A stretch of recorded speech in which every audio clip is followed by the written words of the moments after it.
ልጅሽን ይዤ ተቀብዬ አብሬሽ የሆነ የመጣሁት እና አስቢበት። ኦኬ ማለት በአንድ ጊዜ ይሄ ነገር ይፈጠራል ብዬ አስቤ አይደለም እውነት ለመናገር መልስ የሰጠው ያወራው ምናምን በአንዴ እንዴት እንደዚህ አይነት ውሳኔ ወሰንክ? አንተስ እንዴት ወደዚህ ቶሎ ልትመጣ ቻልክ?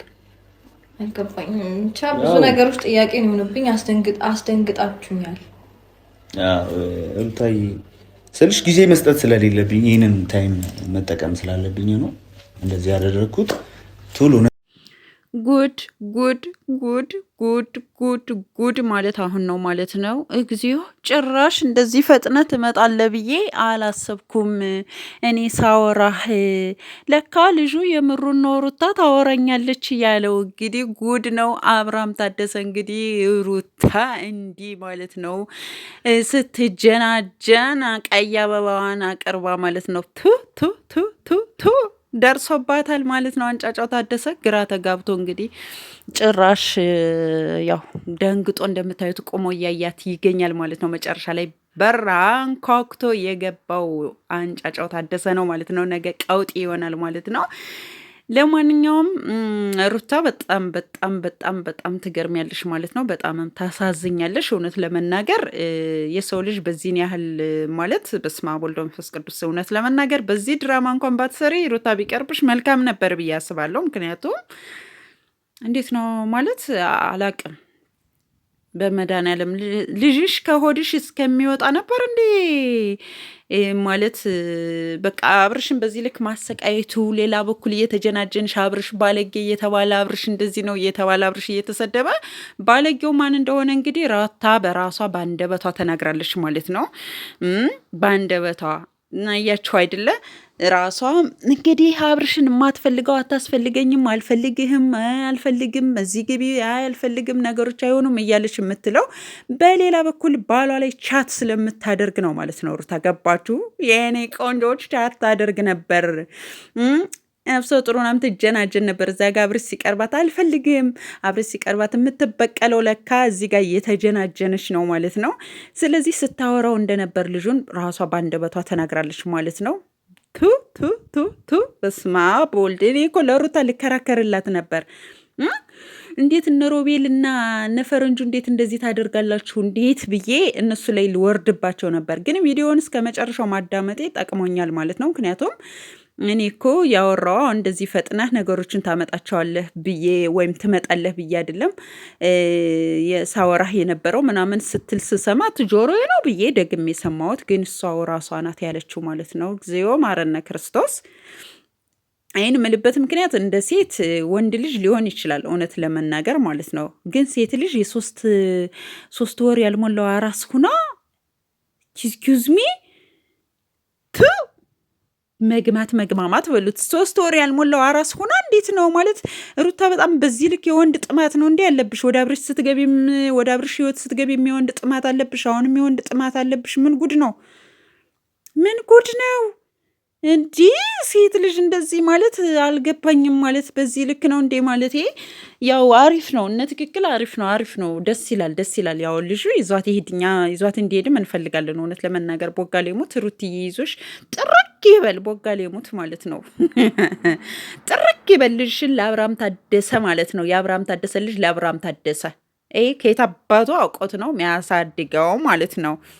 በመጀመሪያ ደረጃ አዎ ልጅሽን ይዘሽ ጥርግ ማለት ልጅሽን ለአባቱ ሰጠሽ ከአዲሱ ባልሽ ጋር ጥርግ ማለት ትችያለሽ። የወንድ ችግር ስላለብሽ ማለት ነው። ምንም ማድረግ አይቻልም። ግን ደግሞ ልጅሽ ቢያንስ እንዲያው 3 ወር እንኳን እስከሚሞላው የኔ ቆንጆ ኦማይ ጋድ 3 ወር እንኳን እስኪሞላው አጠብቂም እንዴ ማለት በዚህ ልክ 3 ወር ሳይሞላው ወይም ደግሞ 3 ወር ሳይሆነው ልጅሽ እኔ እንጃ አንድ እናት ምንም አይነት ቢሆን የልጇ ፍቅር ነው የሚታየት እንጂ ባሏ እንኳን ለልጇ አባት ለባሏ እንኳን ጊዜ አይኖራትም። ሴት ልጅ አራስ ስትሆን ወይም ደግሞ ስትወልድ ማለት ነው።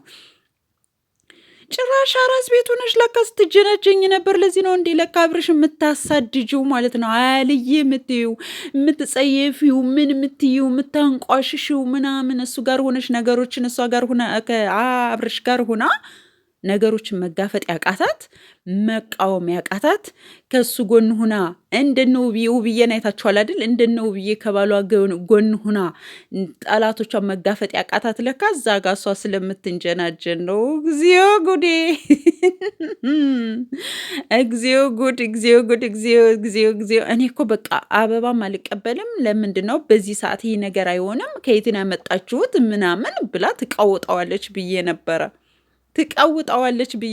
ሩታ ስጠብቅ ጭራሽ አበባዋን ተቀብላ ቁጭ አድርጋ ጭራሽ እያለች እኔ እኮ አሁን የምትመጣ አልመሰለኝም። ያኔ እኮ ሳወራ ሀው እያወራን ነው እኔ ልጁ ከዚህ በፊት እያወራን ነው ምናምን ሩታ ጋር በፊት ያው ቪዲዮ ኮል እናወራለን ምናምን ሲል ራሱ ማለቴ በቃ የሆነ ሰው ነው መስሎኝ ነበረ። በስላሴ ስም ለማንኛውም እንግዲህ የሩታ ሰርግ ነው ዛሬ። ወደ ውጭ ልትሄድ ነው ማለት ነው። ሩታ ወደ ውጭ ልትሄድ ነው። እናጨበጭባለን፣ እንድራታለን፣ እንጨፍራለን አልኳችሁ ውዶችዬ፣ እንጨፍራለን፣ እናጨበጭባለን። ቦጋሌ ይሙት። ምክንያቱም ሩታ ወደ ውጭ ልትሄድ ነው ማለት ነው። ወደ ውጭ የሚወስዳት የአውሮፓው ባሏ መጧል ማለት ነው እንግዲህ ስለዚህ ያው ሩታ መልካም ትዳር ቦጋሌ ሙት መልካም ትዳር ይሁንልሽ። ማለቴ ያው እንግዲህ ሴት ልጅ እንደው ቻት ስታደርግ ቱ ማለቴ መልካም ትዳር ይሁንልሽ። እኔ በዚህ ወጋሌ ሙት እንደው ሩታ በዚህ ልክ ዝቅ ስትል ትክክል ነሽ የምትሏት ሰዎች እኔ ደስ አይለኝም። ግን ይሁን እንግዲህ ተለያየን፣ የራሳችን ህይወት እንኖራለን፣ የየራሳችንን ህይወት እንኖራለን ካሉ በቃ ምንም ማድረግ አይቻልም። ሩታ መልካም ህይወት። ግን እንዲያው ማለቴ በጣም ትንሽ ቸኮልሽ ሩታ ቸኮልሽ። በዚህ ልክ ነው እንዴ ወንድ ጥም ያለብሽ? በዚህ ልክ ነው እንዴ ወንድ ጥም ያለብሽ? እኔ ቆንጆ። አዎ በእርግጥ ያው ተጠምተሻል፣ ያስታውቃል፣ ተጠምተሻል። እና ቦጋሌ ተጠምታለች ሩታ እንግዲህ ተጠምታለች። ጠምቷታል ስላችሁ ቦጋሌ ሞት ጠምቷታል። አሁን እንግዲህ ጥማቷን ግዴታ ደግሞ ያው በደንብ ውሃ መጠጣት አለባት ብዬ አስባለሁ። ስለዚህ ቤት ድረስ የመጎተት አመል ረብስማ ወልድ እና እኔ የወሰድኩልሽን ታገቢያለሽ፣ እኔ ያመጣሁልሽን ታገቢያለሽ ብሏታል ማለት ነው። እንግዲህ የሮቦትን ወሬ አትሰማም፣ የሰው ወሬ ሩታ አትሰማም። ዛሬ ራሱ የሰው ወሬ እንደማትሰማ እንግዲህ ያው እንግዲህ ጥቅሶችን ጣል አድርጋ ነበር። እኛ አልመጣንበትም። ነገር ግን ያንን ጣል ያደረገችው ሩታ እየንሽ እኮ የሰው ወሬ እንደምትሰሚ የኔ ቆንጆ፣ በራስሽ አትወስኝ፣ በራስሽ የሆነ በራስሽ ወስኝ ሩትዬ፣ በራስሽ ማለት ነው። ያንዳንዱ ነገር በራስሽ መሆን አለበት ማለት ነው። እና ምን አስደነገጣት ደግሞ? ምን ሆና ነው ደንግጣ ቆም ያለችው ማለት ነው? ግራ ገብቷት እንዲህ ብላ የቆመችው ማለት ነው። ምን አስደነገጠሽ ማለት ነው? ያው የተለመደ እኮ ነው። እስክትወልጅ ነው እንጂ የነበረው እኮ የተለመደ ነው በየተራ ማምጣቱ። አዲስ አይደለም፣ ለኛ አይገርመንም። እና እንግዲህ ሩትዬ የኔ ቆንጆ መልካም ትዳር ተመኘንልሽ። ቦጋሌ ሙት እንዲህ በድምላይት ነው ሰርግሽን ያከበርኩልሽ ማለት ነው። መልካም ትዳር ቦጋሌ ሙት ደግሞ ማፍጠን አለበት። አዎ ፕሮሰሱን ደግሞ ማፍጠን አለበት ሰውየው። ያው ልጁን ይዞ መሄድ አይችልም። እሱ እንደማይችል መቼም ልጄን ይዤ እሄዳለሁ ምናምን ያዙኝ ልቀቁኝ ባክሪዮ እንዳትቀልጂ፣ ውሸትሽ እንዳትቀጥኛ፣ ውሸት መሮናል ማለት ነው። ስለዚህ ስቴጂ ብቻ ማለት ነው በቃ ፕሮሰስሽን ጨርስ አርግሻል አይደለ? እዚህ ቦታ ነኝ ማለት ነው ያለብሽ። ስቴጅ ብቻ እዚያ ቦታ ሆነሽ አሳይን ማለት ነው። በቃ ያዙ ይልቀቁኝ እንዳትይ መልእክቴ ነው ማለት ነው ለሩታ ውዶችዬ። እንግዲህ እንዳያችሁት ነው ማለት ነው። እናንተ ምን ትላላችሁ? የእናንተን አስተያየትም ኮሜንት ላይ ጠብቃለሁ። ወዳችኋለሁ። ብዙ ማለት ይቻል ነበር፣ ነገር ግን ዛሬ በዚሁ ገደብ አድርጌዋለሁ። እንግዲህ አብርሽ ደርሶባቸዋል። ቪዲዮ ነገ ይቀጥላል ማለት ነው። ነገ ምን ሊሆን ይችላል? አብርሃም ታደሰ ሲደርስባቸው ምን ልትል ትችላለች? ባሌ ነው፣ ቪዲዮ ኮል ሳወራው ነበረ፣ ፍቅረኛዬ ነው። ምክንያቱም አንተ ጋር ሁኜ ቻት ሳደርግ ነበረ ነው የምትለው ወይስ ምንድን ነው የሚፈጠረው? አብረን የምናይ ይሆናል ማለት ነው ውዶችዬ። እናንተ ግን ነገ ምን ሊፈጠር ይችላል? ያላችሁን ግምት ኮሜንት ላይ ያስቀምጡልኝ። ወዳችኋለሁ። ሰላማችሁ ይብዛ። ሰላም ለሀገራችን፣ ሰላም ለኢትዮጵያ። ባይ ባይ።